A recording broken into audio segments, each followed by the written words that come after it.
do 1000, né? Do 1000 no sentido de Kyrios, tá certo? No sentido de os 1000 anos no original grego.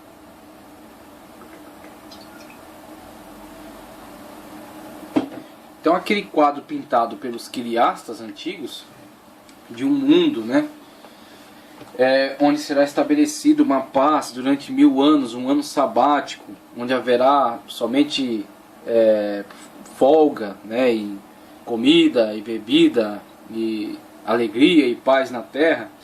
Esse quadro é rejeitado pelos arminianistas. Os arminianistas não aceitam essa concepção. Eles entendem que na verdade haverá um desenvolvimento progressivo do reino de Cristo sobre a terra, quando enfim Cristo virá estabelecer o juízo. Então haverá a ressurreição dos mortos, né? Haverá a ressurreição dos mortos, na parousia, e Cristo dará recompensa aos salvos, tá certo? E enviará ao inferno os condenados, seguindo-se então o novo céu e nova terra, né? Novo céu e nova terra, a vida eterna, tá ok? Então a escola afirma que não haverá um reino literal de Cristo durante 1000 anos na terra, como pensavam os quiristas, né, os pré-milenistas da antiguidade. Seus intérpretes afirmam que Apocalipse 20, verso 4 não é literal, e sim alegórico, e que na verdade o milênio já está acontecendo por meio do governo da igreja. Então aqui é onde mora a questão: o milênio já está acontecendo por meio do governo da igreja. Essa é a defesa amilenista, né, a contraproposta aquelas afirmações dos quiristas, que na verdade a igreja paulatinamente está construindo o reino de Cristo na terra. Foi dada à igreja essa autoridade, foi dada à igreja essa incumbência, pregar o evangelho por todo o mundo, né, pregar a toda criatura, e enquanto a igreja se esforça para alcançar esse objetivo, esse ideal, nesse interim que se desenvolve essa lógica do milênio. Quanto mais a igreja se estabelece, mais áreas domina, mais o poder de Cristo está sendo demonstrado, né, através do governo da igreja, tá certo? Então os amilenistas caminham por essa via. Afirmam também que o período da igreja seguirá continuamente até a volta de Cristo, quando os salvos ressuscitarão com o corpo glorioso e os ímpios para serem condenados. E naquele texto de Apocalipse, conforme eu já mencionei até no vídeo anterior, os primeiros mortos, né, os que ressuscitaram primeiro, depois os outros não reviveram até o final dos 1000 anos. A interpretação amilenista é que na verdade o que está sendo abordado é que na primeira ressurreição está tratando de uma ressurreição espiritual, ou seja, a passagem da morte em pecado para a vida com Cristo Jesus, a vida de santificação com Cristo Jesus, aquela primeira ressurreição. E a segunda ressurreição, sim, a ressurreição na parousia, quando então os mortos de todos os tempos, né, os santos que morreram no Senhor, vão ressuscitar para estar junto com Ele, junto com aqueles que estiverem vivos, né, no tempo da vinda de Cristo, a vinda física de Cristo à Terra. E os outros que vão ser ressuscitados depois são os que serão ressuscitados para o juízo. São ressuscitados para... Então quando diz um ressuscitaram primeiro e outros não ressuscitaram, é porque os que ressuscitaram primeiro são os que foram salvos, que aceitaram a Cristo como único suficiente Salvador. E os que não ressuscitaram são aqueles que estão reservados para o juízo, tá certo? Quando então haverá a ressurreição final, depois da parousia, da volta de Cristo fisicamente à terra, haverá a ressurreição final para a condenação daqueles que não ressuscitaram. Então essa é a abordagem do amilenista sobre essas questões aí da ressurreição e do milênio. Para essa escola não há duas ressurreições, sendo a primeira apenas uma forma de falar do nascimento espiritual do crente, como eu acabo de explicar, que estava morto no pecado, e a segunda trata-se da ressurreição no fim dos tempos. Então, a escola milenista, conforme diz aqui o teólogo Expedito Marinho, de todas as escolas, a milenista é a mais simples por ser menos complicada. Então ele coloca aqui a questão do esquema desenvolvido pelos amilenistas não ser tão complexo quanto o esquema adotado pelos pré-milenistas, que inclusive de tão complicado que se subdividem, né? Tem 3 subdivisões, né? O pré, o mid e o pós-tribulacionismo, todas dentro do pré-milenismo. Tá certo? Então você vê, o quadro explicativo vai mostrar isso, as diferentes tendências aí de interpretação dos pré-milenistas. Mesmo assim, esse sistema apresenta algumas dificuldades, deixando algumas dúvidas com respeito ao reino de Deus e o fim dos tempos. Essa escola declara que a Bíblia não prediz um período de reinado de Cristo na terra antes do juízo final. Segundo esse ponto de vista, não haverá um reino terrestre de Cristo por 1000 anos cronológicos de duração. Mesmo assim, esse ponto de vista deixa vários obstáculos que dificultam o entendimento claro da doutrina. A ideia é que haverá um desenvolvimento do bem e do mal no mundo até a segunda vinda de Cristo. Então, haverá sempre esse conflito dessas duas forças, né, que disputam aí espaço dentro do mundo, né? Disputam espaço em relação a quem estabelecerá o seu poder, quem estabelecerá a sua força. E a igreja deve reinar, deve se sobrepor a essa força do mal por meio da autoridade de Deus sobre ela, o poder de Deus que está confiado a ela. Então, o milenista entende que o milênio é o progressivo crescimento da igreja e a sua dominação sobre as forças do mal que estão instaladas no mundo. Quando então os mortos serão ressuscitados? Então a ideia é que haverá um desenvolvimento do bem e do mal no mundo até a segunda vinda de Cristo, quando então os mortos serão ressuscitados, como eu coloquei aqui, né? Não essa questão desse quadro do milênio pintado pelos quiristas, e sim a questão do desenvolvimento da igreja, né? O paulatino crescimento do seu poder, tá certo? Até a vinda de Cristo, a parousia, para a ressurreição e juízo final. Quando então os mortos serão ressuscitados de uma só vez, a ressurreição tanto dos salvos quanto dos perdidos ocorrerá de uma só vez. Não haverá duas ressurreições como o esquema pré-milenista. De acordo com essa interpretação, o trecho de Apocalipse 21 ao 10 é uma descrição da presente era da igreja. Sendo assim, o texto trata de um período em que a ação influenciadora de Satanás sobre as nações da terra é sufocada, sofrendo uma grande redução de forma que o evangelho pode ser pregado por todo mundo sem muita oposição. Nesse caso, aqueles que aparecem reinando com Cristo por um espaço de 1000 anos são os crentes que morreram e já estão reinando atualmente com Cristo na glória celestial. Veja, então a abordagem ela faz muito uso do recurso alegórico. Então, enquanto os pré-tribulacionistas olham para a questão do milênio como uma época em que a igreja será estabelecida através de uma ação, uma intervenção divina, tá certo? Uma intervenção divina na história, que estabelece a igreja reina literalmente na terra, né, sobre este mundo físico. O amilenista, ele, através do recurso da alegorização, ele entende a primeira ressurreição é na verdade uma ressurreição para a salvação em Cristo Jesus. É quando o homem aceita Jesus e sai da morte do pecado para a vida em Cristo Jesus. Então essa é a primeira ressurreição, ficando os demais mortos até o dia do juízo. Quando na parousia Cristo vier, tá certo? Cristo vier à terra, ressuscitar uns para a vida eterna e outros para a morte. Outros para viverem a segunda morte, como João diz em Apocalipse, né? Eles estarão condenados. Então o que acontece? Inclusive essa questão do reino, veja só que o milenista, a leitura que ele faz, aqueles que morreram em Cristo já reinam.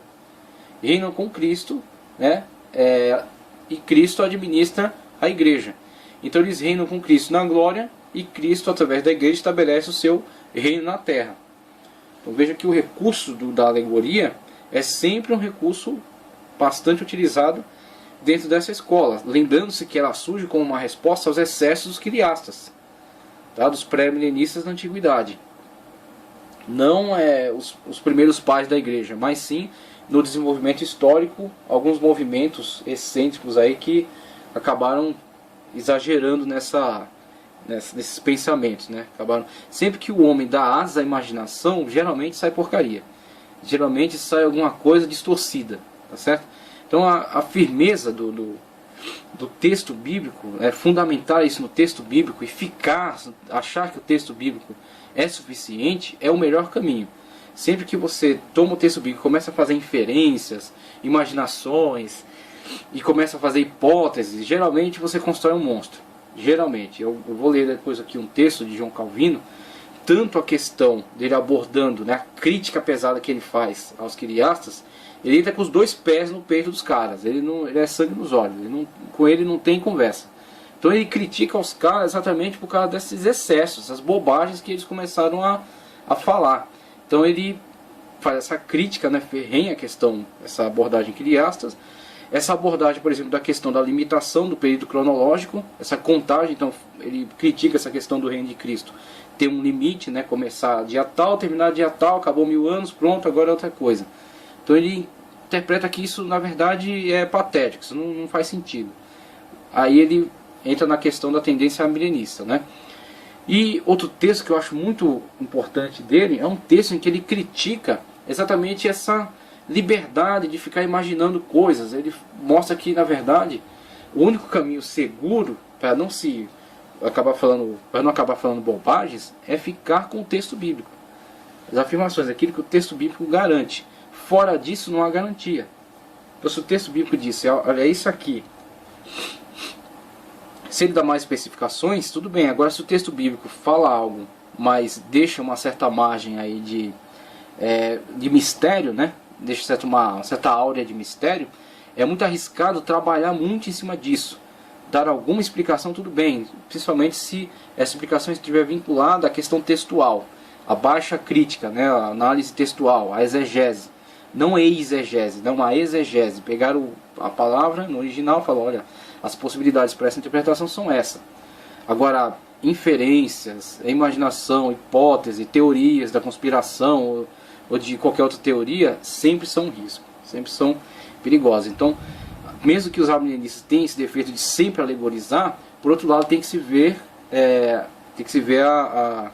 a nobreza da resposta que eles deram, né? Porque diante daquele excesso era necessário dar uma resposta, era necessário chamar os caras para a realidade, falar, ó, para de sonhar tanto, imaginar tantas coisas, porque isso aí está ficando meio ridículo. Então é mais ou menos essa chamada que os amilenistas dão em relação a esses excessos dos quileastas, certo? Então o termo, continuando aqui, nesse caso aqueles que apareceram reinando com Cristo por um espaço de 1000 anos são os crentes que morreram e já estão reinando atualmente com Cristo em sua glória celestial.